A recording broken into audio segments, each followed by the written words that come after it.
patungkol dito kay House Speaker Martin Romualdez na nag-step down na raw bilang House Speaker. Okay? Na after raw, di umano, after siya nag-step down ay pinare-resign raw siya ni Bongbong Marcos. Gaano ba ito katotoo? Now, i-confirm ito ngayon dito sa interview nitong si Puno na in-interview nito ni Karen Davila. Okay? Pakinggan natin ang buong behind the scene na mga pangyayari na isiniwalat niya kay Karen Davila at malalaman natin kung talaga bang nag-step down, pagkatapos ng step down ay pinare-resign ni Bongbong Marcos. At dito natin malalaman after he will be resigning, kung si Romualdez ay haharapin ba niya ang mga allegations laban sa kanya, at ano ang mangyari kay Zaldico, at ano ang mangyari sa, for example, if proven na guilty sila, anong mangyayari sa pera na ninakaw ng mga government officials? Anong mangyari? Masauli ba yun? At yun na nga, ano rin mangyari sa presidente natin na si Bongbong Marcos? Mapagkakatiwalaan pa ba siya ng taong bayan? Okay? Yun ang alamin natin ngayon. At heto pa, itong si Representative Kiko Barzaga ay pumunta pala ito sa opisina ni Martin Romualdez kasi gusto niyang mag-congratulate na sabi niya, graduate na raw si Martin Romualdez. So gusto niyang puntahan. Pero ang sabi ng gwardiya, hindi siya pinapapasok sa opisina ni Martin Romualdez. Mamaya pakinggan natin at panoorin natin yung ambush interview nitong si Kiko Barzaga. Okay? So, yun po ang mga pag-uusapan natin ngayon, guys. Pero bago ang lahat, help me po muna na i-like at saka i-share itong video na ito para kakalat ito sa taong bayan. Okay? Mahalaga like and share. Okay, ready? Sabay-sabay mo tayong mag-like and share. 1, 2, 3, go! Ayan, naka-like and share na ba? And sa mga bago pa lang dito sa aking channel sa Don Mar TV, mag-subscribe na po kayo kung first time nyo itong napanood, no? Para lagi kayong updated sa ating mga balita. Okay, so unahin muna natin i-play ang balita patungkol po dito sa kay Romualdez, ang kanyang pag-step down bilang House Speaker. Heto po yung nangyari. Pasok! House Speaker Martin Romualdez has informed President Ferdinand Marcos Jr. of his decision to resign from his post. That's according to Deputy Speaker Ronaldo Puno. The Deputy Speaker said Romualdez will step aside and face the allegations against him in connection with the flood control anomalies. Puno adds that Romualdez may address the House in plenary later today to explain his resignation. Several names have been floated as possible successors, including Bacolod Representative Albi Benitez, Navotas Representative Toby Tiangco, Cebu Representative Duke Frasco, and Deputy Speaker Faustino Boji D. House Speaker So marami ngayong kumakalat na mga pangalan na papalit kay Martin Romualdez. Okay? So, yun po, confirm na nag-step down na siya. Anong reaksyon natin dyan? Siguro, nag-step down na itong si Martin Romualdez kasi hindi na po niya kaya ang mga pangyayari. Una, na-mention niya ang kanyang pangalan dito sa mga diskaya. Okay? Na-mention na ang pangalan niya na binibigyan siya ng 25% sa mga projects na kailangan magbigay ng mga diskaya. At si Zaldico rin, nabanggit rin. Kaya ba si Zaldico ay hindi bumalik dito sa Pilipinas kasi ayaw niyang managot dito yung mga aligasyon? At ngayon, ang tinuturo lahat ngayon kasi wala si Zaldico, lahat nakaturo lahat kay Martin Romualdez. Kasi kung ako this is my own opinion lang. Kung ako talaga, kung wala talaga akong kasalanan, di ako mag-step down. I will prove them wrong. Ako po yung type of person na bahala na kung ipa-step down nyo ako hanggat mapatunayan ninyo yung lahat na malinis talaga ako. Pero in the case of Martin Romualdez, instead of proving them, totoo, ito yung advice ko ni Martin Romualdez. Martin, kung talagang malinis ka, no? Do not step down. Hindi ka sana nag-step down, kundi pinuprove mo sa taong bayan na wala kang kasalanan. Pinuprove mo sa House of Representatives, sa taong bayan, lahat-lahat na ito yung dokumento, malinis ako. Ganon sana ang ginawa mo.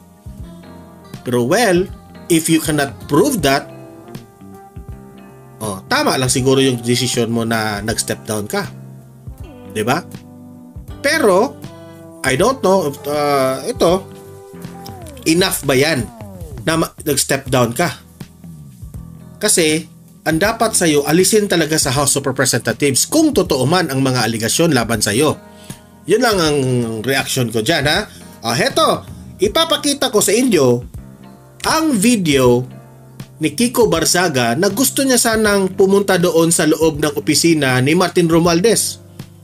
Heto, pakinggan nyo. Pasok sa office speaker, totoo po ba? Medyo mainit pa yung ulo niya Pero kakausapin ko ulit.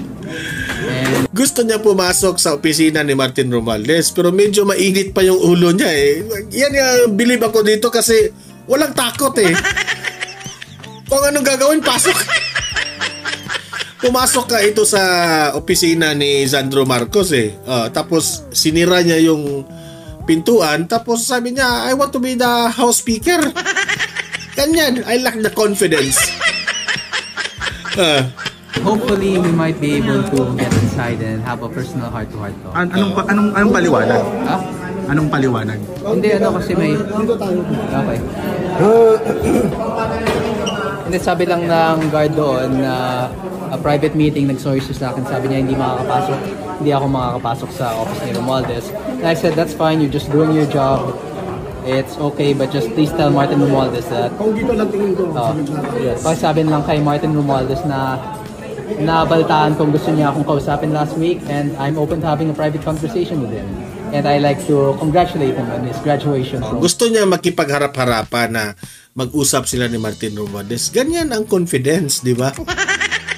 Kaya walang prangkahan, di ba? If you don't like me, I don't like you, mag-congratulate ako sa'yo. At least, you have done your job. Ginawa mo ang lahat pero nag-step down ka kasi ikaw yung pinagbibintangan.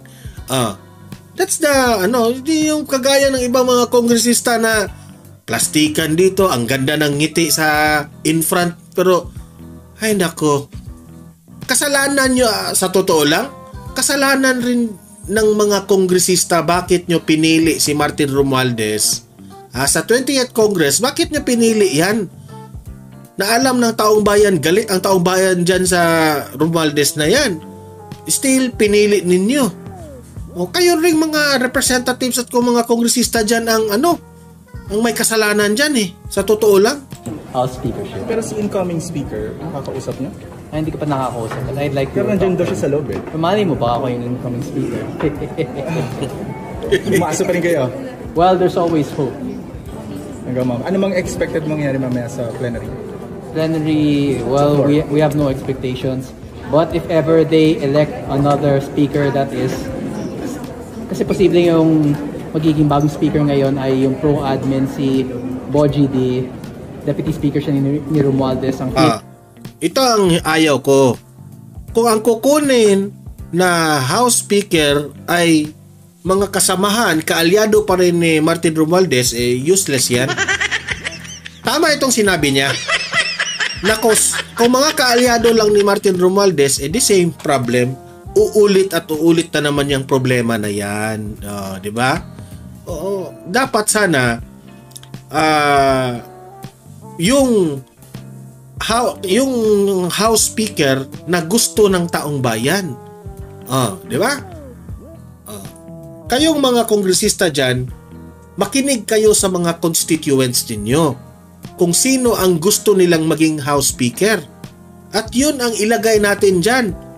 Kung ako dyan, si Paulo Pulong Duterte ang House Speaker natin dyan para tapos lahat ng mga korupsyon dyan.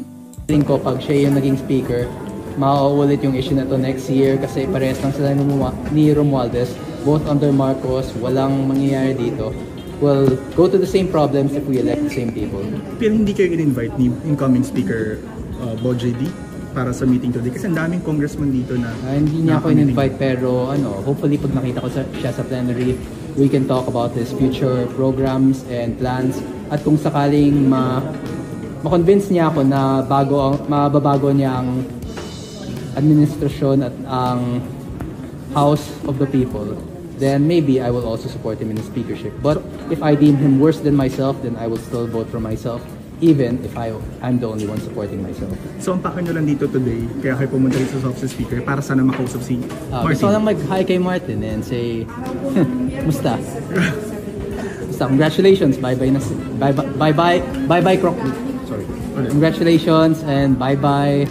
I hope you enjoy your retirement. Bye-bye. I hope you enjoy your retirement. Kasi hindi lang siya hindi lang mag-step down bilang House Speaker. Resign talaga, di ba? So tama itong si Barzaga. Useless pa rin kapag kaalyado nila ang magiging House Speaker. Sana mapalitan yan ng sometimes itong ring mga kongresista at mga representatives dyan sa House of Representatives, pinipili kasi nila, kayo rin ang may kasalanan. Bakit pinili nyo si House Speaker Martin Romualdez? Pinili nyo si Speaker dahil dahil binibigyan kayo ng budget. Yan ang hirap sa inyo. Mahiya-hiya naman kayo, binoto kayo ng mga constituents ninyo para iserbisyo sila kung anong gusto nila. Di ba? So anong ginawa ninyo? Tayo ng flood control projects na mga hindi nakikita kasi ghost project. Mahiya naman kayo sa mga constituents ninyo. At kayo rin mga audience ko sa Donmar TV. Kung kayo po'y nakikinig ngayon, kaya huwag kayong magpadala sa pera dahil ba binigyan kayo ng pera nung time ng election, binoto nyo naman. Diba? Ayan tuloy, nagka-problema tayong lahat. May kasalanan rin ang taong bayan dito Binoto nyo ang mga kongresista nyo na mga walang utak. Anong ginawa? Binoto si Speaker bilang binoto si Martin Romualdez bilang House Speaker. So ano nangyari? Lumalaganap ang korupsyon. Tayo pa rin. It really reflects us. Lahat-lahat. Diba? Wag kasi kayong bumoto ng yung mga alam ninyo na matunog lang yung pangalan. Iboto nyo ang isang kandidato basing on their performance. Yun sana. Hindi yung puro lang pa-cute sa pangalan nila. Diba? At pinoto nyo pa yung mga nagninegosyo ng mga construction, tapos congressman, wala na, double kill na yun. Di ba? Makukurako talaga ang pera natin dyan.